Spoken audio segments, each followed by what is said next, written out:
The 7 modes are about ways of looking at inviting the supervisee to look at what and how they're bringing the client and the material that the client is bringing.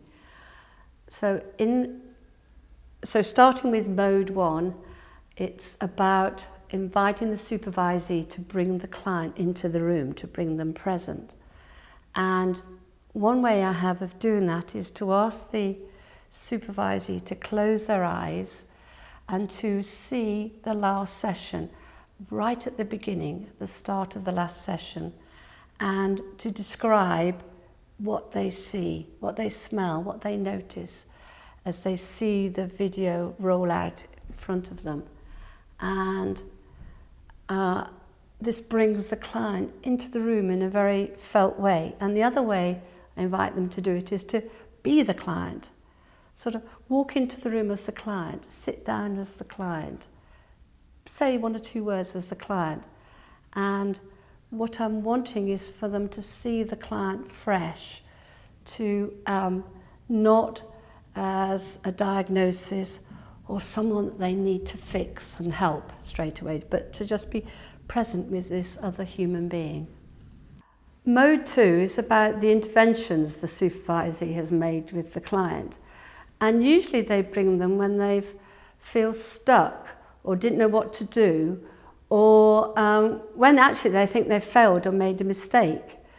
So I invite the supervisee to look at what else would you have liked to have done, and suggest in fact that they brainstorm 7 or 10 different interventions, especially a wild one. And one of the things that does is to help access what is known in the session, but it's almost like the supervisee mustn't know it. The client is cueing them to keep it out of knowing. And then we look at the different options they've come up with, and usually there's one that really, I'd like to try that. So I invite them to role play it, and in which they are able to make the intervention, like practice it, and also then experience being on the end of it to see what impact it might have on the client, because often they have a fear if they have to do that, what might happen. So that's the invitation to role play it and then see if they might use it in the next session. That's mode 2. Mode 3 is about the relationship between the supervisee and the client. And a useful way of accessing the relationship is to invite them into metaphor. So, for example, if you were 2 animals, what kind of animals would you be? The other aspect of mode 3 is about what the client might be transferring or projecting onto the supervisee. So mode 4 is about what the supervisee is projecting or transferring onto the client. And we always have feelings about the other person. It's always there. The difference is that you're using this for the work with the client. And if it's unconscious, it tends to be a block and block the supervisee. But if it can be brought into awareness in the supervision, it can actually be the high road to the work with the client, what the client needs to be attending to in their lives. So mode 5 is what's happening in the relationship between myself and the supervisee. And what I'm looking at is this is a possible mirror to what might be happening between the supervisee and their client. So, for example, if I find myself being more talkative or more critical or more giving information than usual, and I also notice my supervisee might be more defensive than usual, something different from how we normally are, I wonder to the supervisee whether this might be turning up, might be happening in their relationship with their client, and that's often the case. Of course, it also can be to do with our relationship, so we take that into account too. But if there's something different happening in the room from what's usually happening between us when we're supervising, it's worth wondering if this is a parallel, a mirror of what's happening with them and their client.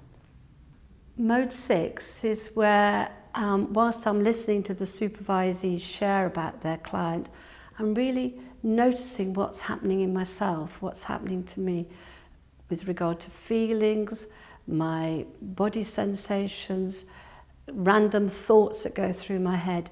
I'm scanning it to see if this is giving me information about the more unconscious levels that are happening with the client and between the client and the supervisee, given that the unconscious is unconscious, so how do we access it? So I'm using myself and my awareness of what's happening to me to see what I can pick up.